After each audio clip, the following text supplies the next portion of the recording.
തിരുവനന്തപുരം കഠിനംകുളത്തെ ആതിരയെ കൊലപ്പെടുത്തിയത് ഇൻസ്റ്റഗ്രാം സുഹൃത്ത് ജോൺസൺ തന്നെയാണെന്ന് പോലീസ്. ഒരു വർഷമായി യുവതിയുമായി ജോൺസൺ അടുപ്പത്തിലായിരുന്നു. യുവതിയുടെ ചിത്രങ്ങൾ കാട്ടി ബ്ലാക്ക്മെയിൽ ചെയ്താണ് ജോൺസൺ പണം തട്ടിയിരുന്നതെന്നും പോലീസ് പറയുന്നു.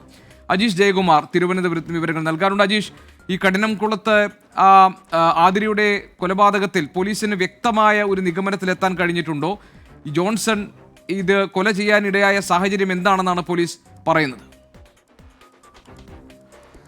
ഗോപി, ഈ ആദ്യഘട്ടത്തിൽ ഈ രണ്ട് സംശയങ്ങളായിരുന്നു പോലീസിനുണ്ടായിരുന്നു. ഒന്ന് ഈ ഭർത്താവിനെയും സംശയമുണ്ടായിരുന്നു, മറ്റൊന്ന് ഇൻസ്റ്റഗ്രാം സുഹൃത്തിനെയും സംശയമുണ്ടായിരുന്നു. പിന്നീട് ഈ ഭർത്താവിനെ രണ്ടാമതും ചോദ്യം ചെയ്തതിൽ നിന്നും അദ്ദേഹത്തെ സംശയിക്കേണ്ട കാര്യമില്ലെന്ന് മനസ്സിലായി. പിന്നീട് സൈബർ പരിശോധനയിൽ നിന്നാണ് ഇൻസ്റ്റഗ്രാം സുഹൃത്ത് എറണാകുളം ചെല്ലാനം സ്വദേശിയായ ജോൺസൺ ഔസേപ്പ് എന്ന സ്ഥിരീകരിക്കുന്നത്. ഇയാൾ കൊല്ലത്താണ്, ഇയാളുടെ സ്വന്തം നാട് കൊല്ലം നീണ്ടകരയിലാണ്. പിന്നീട് കല്യാണം കഴിച്ചിരിക്കുന്നത് എറണാകുളം ചെല്ലാനത്ത് നിന്നാണ്. പക്ഷേ വർഷങ്ങൾക്ക് മുമ്പ് ഭാര്യയുമായി വേർപിരിഞ്ഞു കഴിഞ്ഞു. പക്ഷേ അദ്ദേഹത്തിന് നാട്ടിൽ കൊല്ലത്ത് സ്വന്തം കുടുംബാംഗങ്ങളൊന്നും ഇല്ലാത്തതിനാൽ അദ്ദേഹം ചെല്ലാനത്ത് തന്നെ താമസം തുടരുകയായിരുന്നു. ഒരു വർഷം മുമ്പ് ഇദ്ദേഹം ഇൻസ്റ്റഗ്രാം റീൽസ് വഴിയാണ് ഈ ആതിരയെ പരിചയപ്പെടുന്നത്. റീൽസുകൾ പരസ്പരം അയച്ചുകൊണ്ടാണ് ഇവർ ആതിരയെ പരിചയപ്പെടുന്നത്. അതിനുശേഷം ഇവർ തമ്മിൽ സൗഹൃദമായി പരസ്പരം കാണുകയും ഒക്കെ ചെയ്തിട്ടുണ്ട്. പലതവണ ഇവർ കൂടിക്കാഴ്ച നടത്തിയതിന്റെ തെളിവുകളും പോലീസിന് കിട്ടുകയുണ്ടായി.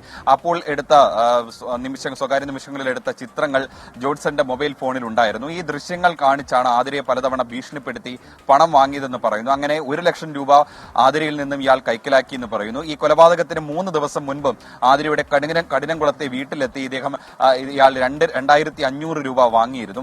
ഇദ്ദേഹത്തിന്റെ കൂടെ ഇറങ്ങിപ്പോരണമെന്നായിരുന്നു ഈ ആതിരയോട് ആവശ്യപ്പെട്ടത്. പക്ഷേ അക്കാര്യം ആതിര വിസമ്മതിച്ചു. ഇതാണ് കൊലപാതകത്തിനുള്ള പ്രകോപനമെന്നാണ് പോലീസ് കരുതുന്നത്. ഇയാൾ കൊലപാതകത്തിന് ദിവസങ്ങൾക്ക് മുമ്പ് തന്നെ തിരുവനന്തപുരത്തെ പെരുമാതുറയിൽ ഒരു വീട് വാടകയ്ക്കെടുത്ത് താമസിച്ചിരുന്നു. അവിടെ നിന്ന് ഇയാൾ ഒരു കത്തിയുമായി പോകുന്നതിന്റെ ദൃശ്യങ്ങൾ പോലീസിന് കിട്ടിയിട്ടുണ്ട്. അങ്ങനെയാണ് ഇയാൾ തന്നെയാണ് കൊലപാതകം നടത്തിയതെന്ന നിഗമനത്തിൽ പോലീസ് എത്തിയത്. അതായത് ഈ കൊലപാതകം നടന്ന ദിവസം രാവിലെ 8:30 ആതിര മകനെ സ്കൂളിൽ വിട്ടയച്ചു. അതിനുശേഷം 9 മണിയോടുകൂടി ഇയാൾ വീട്ടിലെത്തിയെന്ന് കരുതുന്നു. ഈ വീട്ടിലെത്തിയ ശേഷം ആതിര ഇയാൾക്ക് കുടിക്കാൻ ചായ കൊടുക്കുന്നു. അതിനുശേഷം ആതിരയെ എന്തോ കൊടുത്ത് മയക്കി കിടത്തിയതിനു ശേഷം കഴുത്തിൽ കുത്തിയിറക്കിയെന്നാണ് പോലീസിന്റെ ഒരു നിഗമനം. എന്തായാലും ഈ പ്രതിയെ കണ്ടെത്താനുള്ള ഒരു ഊർജിത ശ്രമം പോലീസ് ഇപ്പോൾ നടത്തുന്നുണ്ട്. ഇയാളുടെ മൊബൈൽ ഫോൺ ടവർ ലൊക്കേഷൻ കേന്ദ്രീകരിച്ചും ഒപ്പോൾ തന്നെ CDR അടക്കമുള്ള കാര്യങ്ങളും പോലീസ് പരിശോധിക്കുന്നുണ്ട്. എന്തായാലും പോലീസ് ഇപ്പോൾ പ്രതിക്ക് വേണ്ടിയുള്ള തിരച്ചിലിലാണ്. ഈ ഇൻസ്റ്റഗ്രാം സുഹൃത്ത്, അതായത് കഠിനംകുളത്തെ ആതിരയെ കൊലപ്പെടുത്തിയ കേസിൽ അവരുടെ ഇൻസ്റ്റഗ്രാം സുഹൃത്തായ ജോൺസന് വേണ്ടിയുള്ള തിരച്ചിലിലേക്ക് പോലീസ് കടക്കുകയാണ്. ജോൺസൺ ആണ് ആതിരയെ കൊലപ്പെടുത്തിയത് എന്ന നിഗമനത്തിലേക്ക് പോലീസ് എത്തിക്കഴിഞ്ഞു. അജീഷ് ജയകുമാർ തിരുവനന്തപുരത്ത് നിന്ന് വിവരങ്ങൾ നൽകുകയായിരുന്നു.